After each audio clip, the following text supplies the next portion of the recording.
Ya, Anda kembali di catatan demokrasi pemirsa. Mungkin kalau tadi Bung Ege kemudian juga Bung Hensat sudah memiliki data, analisa bahwa memang beberapa influencer tadi itu nampak tidak begitu berpengaruh lah di beberapa daerah.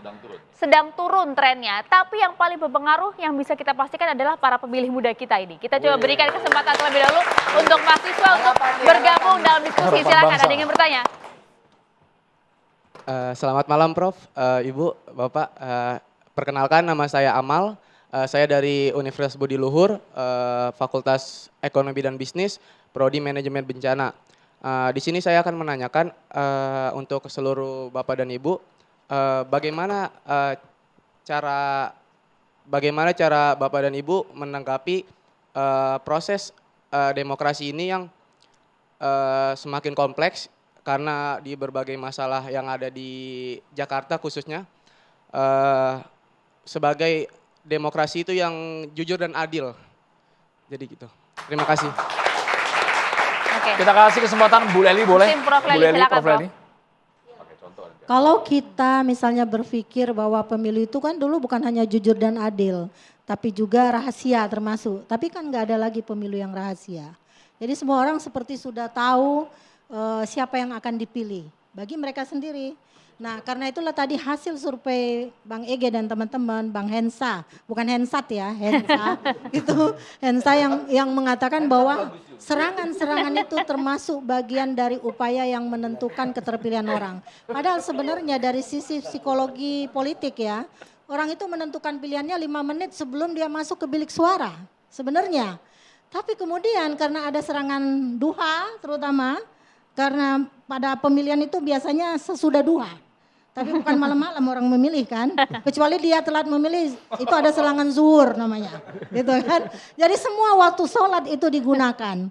Jadi tentang jujur dan adil ini, sepanjang mereka yang Anda pilih adalah orang-orang yang tidak jujur ketika dia menentukan dirinya menjadi penguasa, maka kita rasakan semuanya, dia tidak akan pernah menjadi pemimpin yang jujur dan adil. Oke. Prof. Ege mungkin bisa kasih contoh, Prof. Saya mau ngambil. Jadi kata kuncinya pada Anda sendiri sebagai pemilih, jadilah pemilih yang cerdas. Lihat calon itu dari rekam jejaknya, dari apa yang dia lakukan, selama dia kampanye kebohongan, provokasi yang dia lakukan itu adalah bagian yang bisa Saya mau salah satu contoh, karena kita jalan ya, Hensa atau Hensa.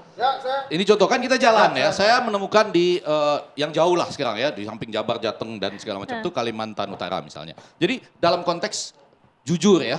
Jadi ada salah satu calon misalnya, dia tuh mengatakan nanti akan memberikan dana pada tingkat RT, dana pembangunan itu pada tingkat RT. Calon yang lain bilang, gak bisa, itu nggak mungkin. Kalau dananya turun nanti Anda akan ditangkap gitu. Padahal kalau kita lihat Jakarta aja menjanjikan kan akan memberikan pada tingkat RW kalau kebetulan. Jadi tempatnya aja yang berbeda. Jadi bahwa kadang-kadang ya tidak hanya pada konteks kita menerima atau enggak, cara melakukan persuasi itu juga dalam tanda petik jahat loh.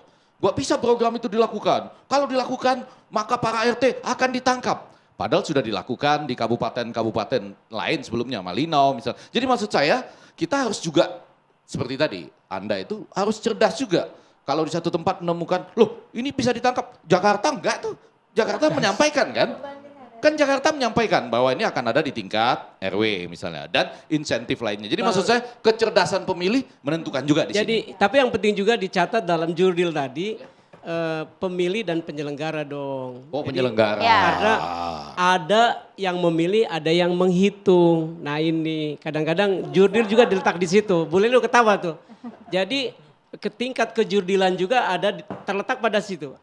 Antara kecocokan yang memilih dan yang menghitung. Kan sejatinya yang hitungan itu sesuai dengan pilihan. Kan kadang-kadang banyak juga isu di media misalnya. Ini kok kejadian seperti ini? Kok beda antara yang memilih dan yang menghitung? Ya ini.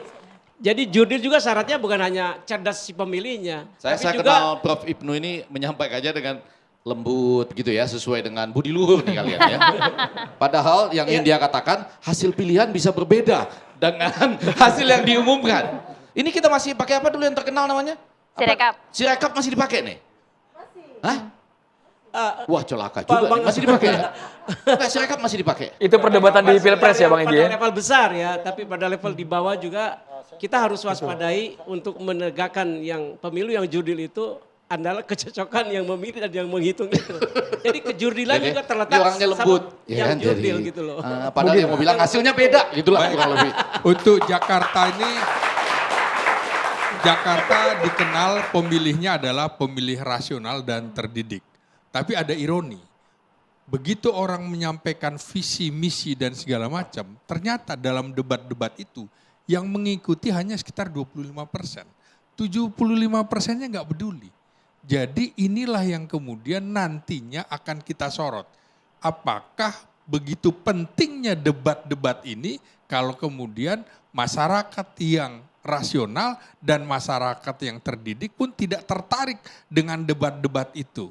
Persoalan di Jakarta adalah sejak pemilu 55 itu begitu warna-warni partai politik bisa menguasai Jakarta. Nah persoalannya juga dalam pemilu Jakarta. Kan ada yang menarik, ketika partai politik yang menang dalam pemilu legislatif, kemudian ternyata dalam implementasinya gagal dalam semiotika politik. Misalnya ada warna Jakarta, warna Persija adalah orange. Misalnya warna Persija adalah orange, digambarkan dengan Monas gitu. Tapi lawannya adalah jangan tanggung, dia bikinlah warna yang sangat jingga betul dan tidak mengaitkan dengan kekuatan partai politiknya yang sendirian itu. Jadi ada pertarungan semiotika politik yang tentunya juga bisa dipahami. Persija identik dengan Jakarta, siapa yang bisa lekat dengan Persija. Kasihan lagi yang nonton. Kasihan lagi yang nonton. Bajunya biru, lambang Monasnya orange. Sementara yang satu lagi semuanya orange, gitulah ya. Nah, gitu kan? Ini teka-teki ya Bang ya, teka-teki ya. Kasihan loh, yang di luar Jakarta kan nggak bayangin maksudnya apa sih ya. Tapi ini langsung buka di HP Jakarta masing-masing. ada 3 kandidat, yang salah satu benar-benar orange semua. Ya, yang satu lagi masih biru tapi logo Monasnya sudah orange. So, Anda bermaksud ini bermain di semiotika gitu ya? Betul. Oke. Terima kasih penjelasannya Prof. Egy. Ditafsirkan Tapi sama Bang yang Egy. ditanya sama adik-adik tadi soal menjelaskan jurdil. namanya. Bang Ginting yang ditanya oleh adik-adik tadi soal jurdil. Jadi simbol dan semiotika itu di mana jurdilnya? Enggak, kalau saya memahami pernyataan tadi, ini kok pemilu di Jakarta ini kelihatannya ruwet, complicated dan lain sebagainya ini loh, itu loh. Dalam suasana yang complicated, ruwet dan nggak karu-karuan ini. Gimana sih caranya kita tetap bisa menegakkan secara jurdil, Ya, mendidik rakyat bagaimana supaya itu, Gus? milih secara tepat. Kan kira-kira gitu kalau saya memahami gitu ya. Itulah pentingnya satu catatan demokrasi itu harus berjalan terus sebagai proses edukasi kepada masyarakat. Soal detik ini belum diterima, detik ini masih mereka belum paham. Ya enggak apa-apa, kita harus terus, gak boleh berhenti. Jangan hanya berhenti gara-gara, wah ini kok gak diterima, wah ini kok susah. Gak bisa. Ini terima kasih loh TV One-nya. Malam ini ilmuwan bisa ngomong bebas tanpa dipotong oleh tokoh politik. Kalau dia akan bilang, gak bisa. Tunggu dulu. Menurut pengalaman kami di DPR. Mau tenang. Terus Bung Hensat yang tadi memotong ya. Terus yang kedua ini tadi dikatakan bahwa ternyata yang masih terpengaruh oleh debat, masih terpengaruh oleh visi misi itu 20%. 70% nggak terpengaruh itu. Lah ada gitu aja cuma 20, gimana kalau nggak ada? Saya tuh mengambil minus malumnya begitu. Itulah tugas kita tetap ada gunanya nggak ada gunanya dalam tanda petik. Meskipun cuma 20%. Itu harus tetap dilakukan dalam rangka mengedukasi itu. Gitu loh. Jangan terus kemudian, wah cuma 20%, yang ini 70% ternyata enggak berdasarkan itu. Ya enggak bisa kita berhenti, tetap harus terus. Gitu loh. Siapa tahu nanti ke depannya naik gitu loh. Iya, yang 20%-nya, ini kalau boleh sedikit aja catatan demokrasi, bisa ditingkatkan dengan cara semua pembawa acara debat itu ikut langsung lah menanyakan, ketimbang dia terus-menerus mengatakan, hei diam, tenang ya. Tenang. Kalau Anda masih berbicara, acara tidak kita lanjutkan. Bisa tenang nggak? Bisa diam nggak? Itu kalau nggak salah saya 20 menit sendiri loh. Coba. Sama Maria itu. Kalau narasumbernya Bang, kalau narasumbernya bagus kayak kita enggak perlu begitu. Ditambah lagi begini, saya berhak mengeluarkan Anda dari rumah. Itu kalau narasumbernya keterlaluan. Terus satu lagi loh, panelisnya itu fungsinya apa? Saya pikir begini, yang lebih tahu tentang jawaban para kandidat itu adalah panelis. Jadi ketika dia bilang angka sekian tentang ekonomi, tentang ini, budaya, yang lebih tahu kan panelisnya. Panelisnya cuma disuruh ngambil kertas. Kalau gitu kenapa nggak ada surat saja? Bang Ege, kami minta jadi panelis, tolong kirim surat. Kalau yang suruh apa?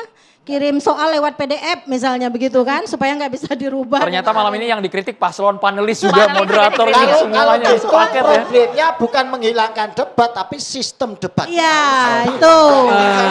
Berubah. Sistemnya, polanya. Iya. Supaya lebih efektif diterima oleh pemilih ya. Iya. Tapi Prof. tadi abang nyebut itu istilah minus malum ya.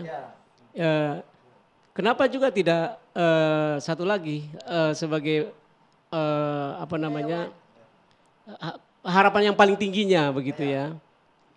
Ya karena yang diomongin seperti itu. Harapan yang paling tinggi kan bukan menghilangkan itu. Itu loh menurut saya. Kita pakai minus malum kecuali ada perbandingan kita mau ngomong yang harapan tertingginya apa gitu loh. Ini kan perbandingannya antara debat ini bermanfaat apa tidak gitu. Satu hal yang saya ingin katakan juga di forum ini adalah besok kan milih nih. Betul. Siapa bilang besok di antara kita juga mungkin masih bingung juga karena kadang-kadang kita cocok dengan kandidatnya, tapi keberatan dengan partai pengusungnya. Tapi ada yang nggak diusung partai loh itu. Pengusungnya, tapi kandidatnya nggak cocok. Nah ini juga besok pasti ada yang begitu. Tapi sekali lagi kalau nanti semuanya kalah dengan serangan fajar, ya diskusi ini jadi hanya catatan demokrasi dong. Saya kok mengusulkan. Mbok serangan-serangan itu jangan pakai istilah sakral dong. Oh gitu. Serangan duka. Serangan fajar. Mbok serangan uang gitu aja jelas itu karena yang Politik, uang. politik. Karena Bapak juga tidak menganjurkan sesuatu yang tajam sebagai lawannya. Misalnya gini ya, mudah-mudahan sekali nih catatan demokrasi jadi dicatat ini.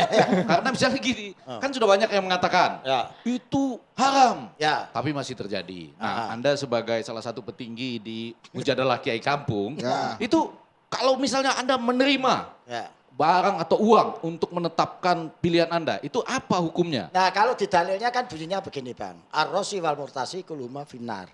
Penerima suap dan pemberi suap kedua-duanya masuk neraka.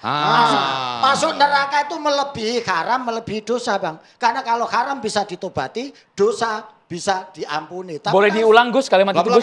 Diulang ya. Diulang Gus. Biar jadi. Diulang kita Jadi sambil lebih zoom in lagi ya Gus ya. Saya seperti debat lah ya. Jadi para pemilih di Indonesia besok yang akan datang ke TPS-TPS, Anda harus ingat Harus apa yang disampaikan oleh budayawan dan salah satu yai kita. Silakan. Ya, ini ya kalau memang pemberian atau serangan uang itu menjadi bagian dari suap, maka hukumnya dua-duanya ke neraka. Ar-rosi wal murtasi kuluma finnar.